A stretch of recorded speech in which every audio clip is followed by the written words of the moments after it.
Kahit umalis nga sa GMA7 na naging tahanan niya mula nang nag-start siya sa showbiz hanggang lumipat siya sa ABS-CBN noong September 2021. Welcome pa rin sa Kapuso Network si Lovie Poe. Noong Miyerkules nga ay live na napanood sa Fast Talk with Boy Abunda ang tinaguriang Supreme Actress para sa promotion ng Guilty Pleasure movie na co-produce ng kanyang Sest Lovie Production with Regal Entertainment.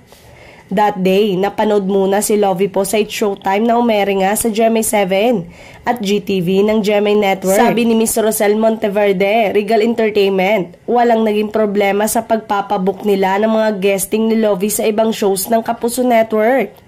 Suportado nga raw ng GMA Network ang Guilty Pleasure movie ni Lovie na isa-showing na sa October 16.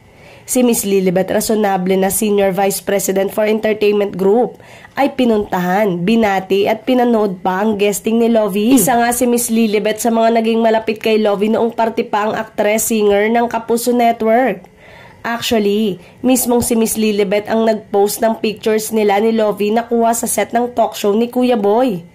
Caption pa ng GMA Network executive sa kanyang post, "Sweet reunion." Katuwa lang na maayos kasi ang naging pagpapaalam ni Lovie at ng kanyang management team sa GMA Network nang magdesisyon siyang lumipat sa ABS-CBN Studios, kaya welcome pa rin naman siya sa Kapuso Network.